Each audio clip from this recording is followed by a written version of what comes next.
Yan mga sir, ito Toyota Fortuner. Ang issue nito mga sir, okay naman yung gauge niya, gumana naman. Kaya lang yung may problema lang dito sa fuel, hindi accurate. Dalawang beses na kayo namatayan sir ng makina. Dalawang beses na natirikan si sir kasi nga nasa 1/4 pa yung reading pero wala na palang laman yung tangke. Yan, gawin natin yan mga sir. Toyota Fortuner 2012 to sir, no? 2012 model. Yan, ito na mga sir yung panel gauge ng Toyota Fortuner 2012 model. Ang issue nito mga sir yun, no?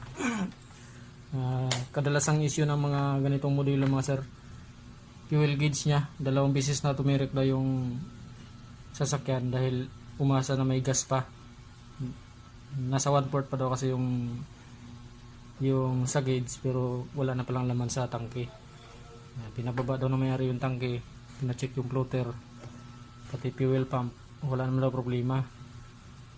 Okay ng wirings, kaya dinala niya dito para ipacheck yung mapagawa na rin yung fuel gauge.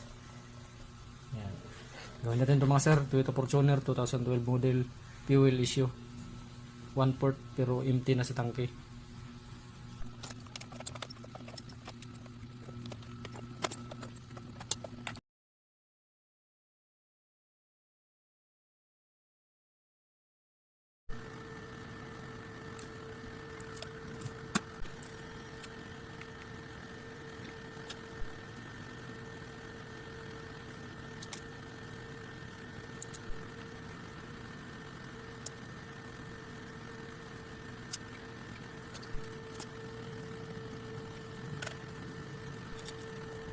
Yun, okay na to mga sir. Ikabit na natin sa mismong unit para ma-observe natin mga sir kung may pagbabago dito sa fuel gauge. Toyota Fortuner mga sir 2012 ang issue, 1/4 pa lang sa gauge pero empty na sa tangke. Kaya dalawang beses tumirik yung sasakyan, sabi na mayari. Kabit na natin to mga sir.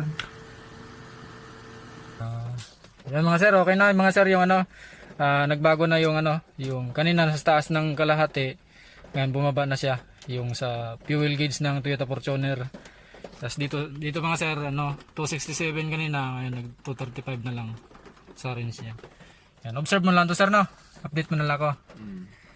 Yan, yun lang mga sir, maraming salamat. Toyota Fortuner, yung issue niya 1/4 sa gauge sa fuel, empty na sa tangke. Yun lang, maraming salamat.